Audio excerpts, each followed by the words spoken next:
លោកតាអតីតបេក្ខភាពទូតប្រចាំប្រទេសថៃដាក់ពាក្យខ្ញុំឃើញតាំងពីយូរហ្នឹងប្រហែលថ្ងៃហ្នឹងឃើញគេនិយាយហ្នឹងចេញមកថ្ងៃទី5អីហ្នឹងវាអត់បានប្រយោជន៍អីទេមិនបានអត់បានប្រយោជន៍ទី1សួរខ្លួនឯងថាប្រធានសម្ដេចត្រំជាចៅក្រមកាត់សេចក្តីសង្គ្រាមកម្ពុជាថៃទេអត់ទេចុះបើនិយាយអំពីភូមិសាស្ត្រនយោបាយកម្ពុជានៅក្រោយខ្នងខ្ញុំណាបើយើងនិយាយអំពីភូមិសាស្ត្រនយោបាយតើកម្ពុជានិងថៃបើសិនណាជាយើងជាប្រធានសម្ដេចដូណាល់ត្រាំអង្គុយនៅខ្សែតវិមានហើយគិតអំពីប្រទេសថៃនិងប្រទេសកម្ពុជាតើយើងត្រូវការកម្ពុជាខ្លាំងប៉ុណ្ណាហើយយើងត្រូវការ Thailand ខ្លាំងប៉ុណ្ណាចម្លើយថាភូមិសាស្ត្រនយោបាយ Thailand គឺវាតាក់ទាញខ្លាំងជាងភូមិសាស្ត្រនយោបាយកម្ពុជាបាទយើងមើលភូមិសាស្ត្រនយោបាយ Thailand បើយើងមើលភូមិសាស្ត្រនយោបាយ Thailand យើងឃើញថាភូមិសាស្ត្រនយោបាយ Thailand វាតាក់ទាញចិត្តមហាអំណាចជាងកម្ពុជាបើយើងមើលភូមិសាស្ត្រនយោបាយវៀតណាមយើងមើលភូមិសាស្ត្រនយោបាយវៀតណាមវាមើលពីនេះមកដល់នេះវាតាក់ទាញចិត្តមហាអំណាចជាងកម្ពុជាបើយើងមើលភូមិសាស្ត្រនយោបាយភូមាណាភូមិសាស្ត្រនយោបាយភូមាមកខ្លាំងនៅកម្ពុជាវាតាក់ទាញចិត្តមហាអំណាចជាងកម្ពុជាបើយើងមើលភូមិសាស្ត្រនយោបាយម៉ាឡេយើងឃើញថាវាតាក់ទាញចិត្តបើយើងមើលភូមិសាស្ត្រនយោបាយឥណ្ឌូនេវាតាក់ទាញចិត្តបើយើងមើលភូមិសាស្ត្រនយោបាយហ្វីលីពីនវាតាក់ទាញចិត្តអញ្ចឹងភូមិសាស្ត្រនយោបាយវាគ្រាន់តែចំណែកមកកាលពីម្សិលមិញខ្ញុំពីព្រឹកមិញខ្ញុំលើកមកនិយាយនេះវាជាចំណុចខ្លាំងអញ្ចឹងសំណួរសួរថាតើលោកដូណាល់ត្រាំជាចៅក្រមកាត់សេចក្តីសង្គ្រាមកម្ពុជាថៃទេចម្លើយថា no ចុះអាមេរិកជាអ្នកដើរទេភាស៊ីឬក៏ជាអ្នកទេពន្ធដារឬជាអ្នកដើរទេពន្ធដារពិភពលោកឬទេពន្ធដារតែនាំចូលទេពន្ធដារតែអាមេរិកដាក់មូលដ្ឋានតបការពារទេណាទេពន្ធដារវាតតែអាមេរិកអ្នកការពារអញ្ចឹងសួរកម្ពុជាវិញតើលោកប្រធានសម្ដេចដូណាល់ត្រាំនឹងទៅប្រមូលលុយ300,000 លានឲ្យហ៊ុនសែនទេអត់ទេតើដូណាល់ត្រាំមានពេលទៅឬក៏មានអំណាចទៅប្រមូលលុយណា300,000 លានហ្នឹងមកចែកឲ្យខ្មែរទេអត់ទេតើដូណាល់ត្រាំទៅជ្រើសរើសភូមិសាស្ត្រនយោបាយថៃនិងកម្ពុជាតើយកកម្ពុជាទេអត់ទេអូខេអញ្ចឹងរឿងសំណួរសួរថាណារឿងសំណួរសួរថាលោកម្នាក់នោះណាជាអតីតបេក្ខជនតាំងពី2017ណាលោកម្នាក់ណាជាអតីតបេក្ខជនធ្វើទូតពី1900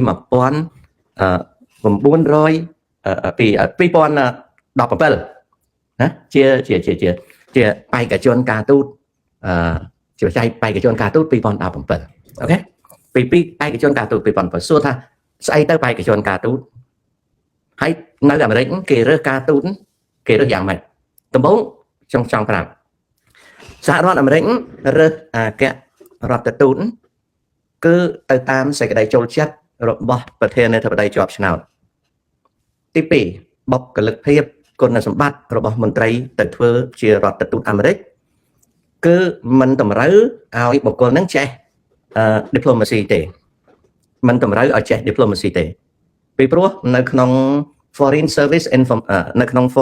formation នៅក្នុងអង្គទូតអាមេរិកហ្នឹងគេមានជំនាញ foreign service គេហៅពួក state department team គេទូតណាកុងស៊ុលា general ណា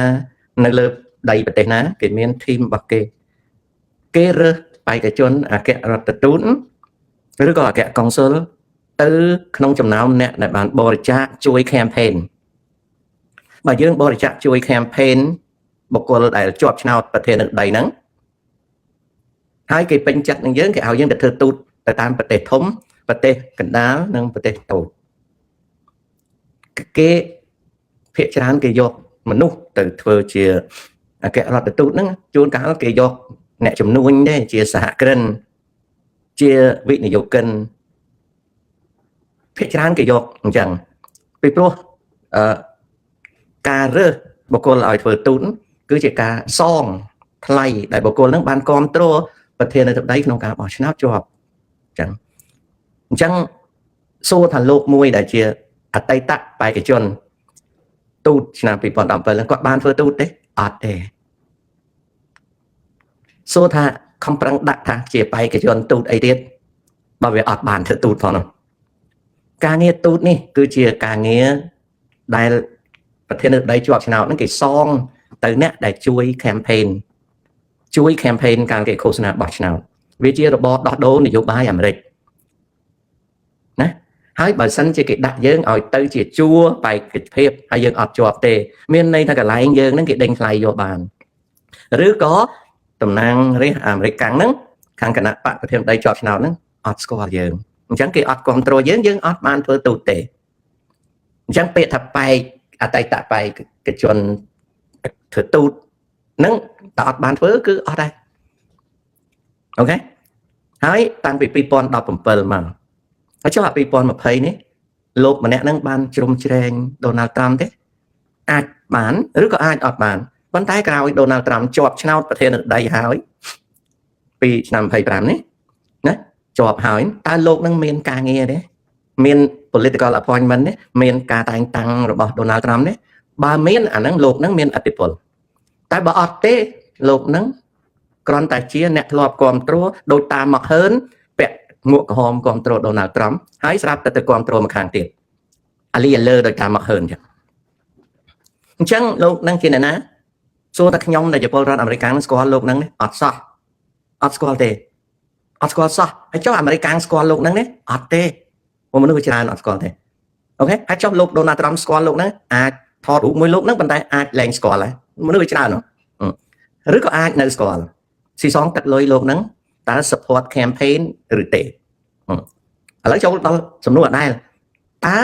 ប្រធានាធិបតី Donald Trump ជាភ្នាក់ងារទារលុយទេ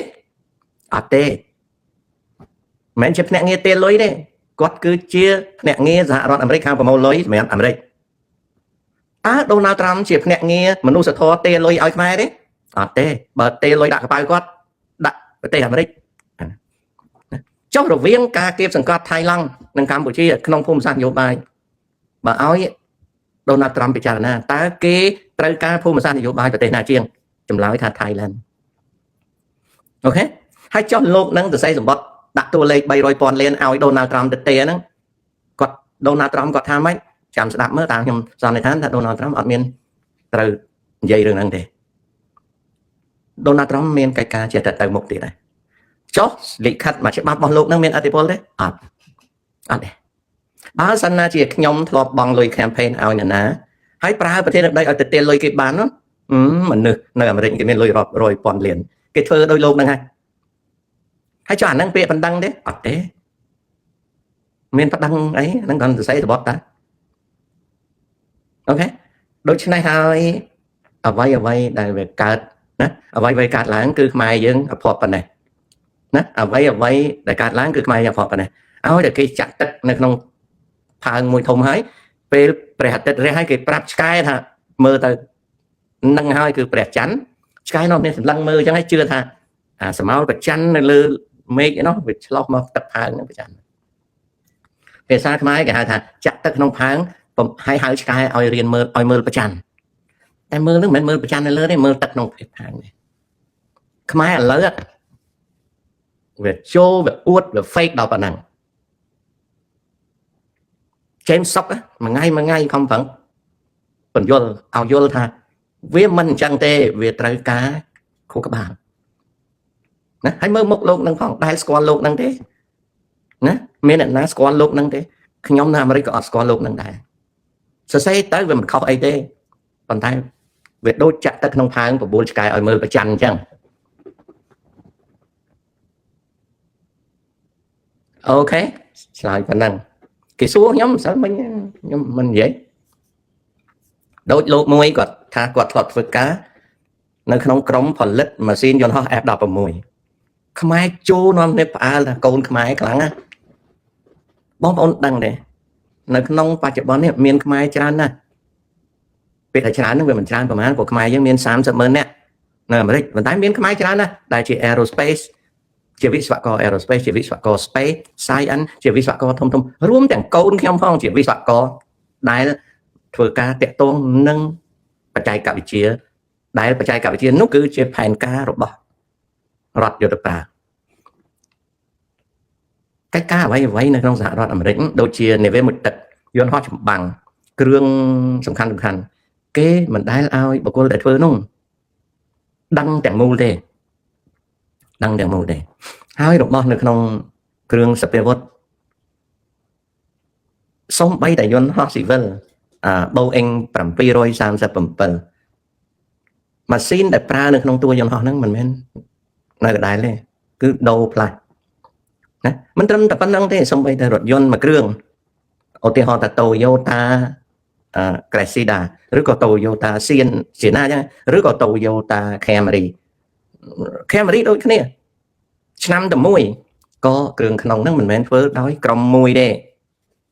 គឺធ្វើកិច្ចការដោយក្រុមច្រើនពីព្រោះអាហ្នឹងគេហៅថា build in manufacturing ហើយវាពឹងទៅលើ supply chain ណា supply chain ខ្ញុំឲ្យឧទាហរណ៍មួយយ៉ាងខ្លីគ្រាន់តែខ្ញុំធ្វើការឲ្យក្រុមហ៊ុនហ្នឹងខ្ញុំបោះ stationery ខ្ញុំបោះពុម្ពវិក័យប័ត្រសម្រាប់ក្រុមហ៊ុនខ្ញុំប្រើក៏ខ្ញុំមិនដែលប្រើរោងពុម្ពតែមួយទេលោកហ្នឹងអាចជាផ្នែកមួយនៃគ្រឿងចក្រ F16 នៅក្នុង model F16 ពីកាលណាមកក៏មិនដឹងដែរណាគាត់ស៊ីឈ្នួលធ្វើការឲ្យគេវាគ្មានអ្វីយើងសម្រាប់យើងមិនបង្អាប់គាត់ទេប៉ុន្តែវាអត់មានអីមោទនភាពអីទេវាធម្មតាបងប្អូនអើយកុំចូលពេកយើងត្រូវយល់ដឹងថាពេលយើងចូលពេកនឹងហើយបានមនុស្សចេះតែចូលទៅមុនដំបូងចូលតិចទេហើយយូរទៅចូលចេះខ្លាំងទៅចូលតតែដួលអាហ្នឹងអញ្ចឹងខ្ញុំមិនមែនបង្អាប់ទេខ្ញុំឲ្យយល់ការពិតដូចខ្ញុំនិយាយអញ្ចឹងបងមកហើនគាត់មានផ្ទះ 6000 ខ្នងអាមនុស្សចូលជឿខ្ញុំតាតាមមកហើនមានមែនណាបើមានមែនគាត់មានលុយដូរថ្មីហើយគាត់មិនទាន់ចេះដាក់ថ្មីខ្ញុំអត់មានថ្មីធម្មជាតិទេថ្មីខ្ញុំដាក់ដែរណាហើយខ្ញុំប្រាប់ថាថ្មីខ្ញុំដាក់ហ្នឹងអាធនថោកទេណាឃើញខ្ញុំប្រាប់អញ្ចឹងតែបើតាមមកហើនគាត់មានផ្ទះ 6000 ខ្នងដូចខ្ញុំនិយាយលេងនោះម្លេះសំគាត់មានរបៀបដាក់ថ្មីហ្នឹងណាជួនកាលគាត់ស៊ីសាច់មាន់មិនកើតផងសាច់មាន់ជៀនតែបែបរបូតមកអូខេហើយបើសិនជាតាមមកហើនគាត់មានផ្ទះ 6000 ខ្នងដូចខ្ញុំพูดណាច្បាស់ជាគាត់ទិញអា cap គាត់អាមួកគាត់ហ្នឹងវាចាញ់មកពី edition sport cap baseball cap ហ្នឹងវាចាញ់ edition ហ្នឹងមួកគាត់ដែលពាក់នឹងក្បាលហ្នឹងជាមួករយវាមិនមែនជា baseball cap ចាញ់ពី brand name របស់ sport ណាដាក់តន់នេះអញ្ចឹងខ្ញុំគាត់និយាយលេងតែគាត់មានណាស់អីចឹងទៅណាហើយគាត់ហ្នឹងក៏ចូលដែរប្រាប់តែគាត់ទិញផ្ទះឲ្យកូនគាត់ដុកទ័រទាំងពីរនាក់ទាំងប្តីទាំងប្រពន្ធជាដុកទ័រគាត់ទិញផ្ទះឲ្យអញ្ចឹងណាហើយដល់អញ្ចឹងថា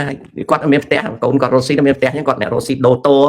ម៉ាស៊ីនជែកអីពេលគេមានបញ្ហាអីគាត់ជា superintendent របស់ផ្ទះជួលនិយាយចំគាត់ជាអ្នក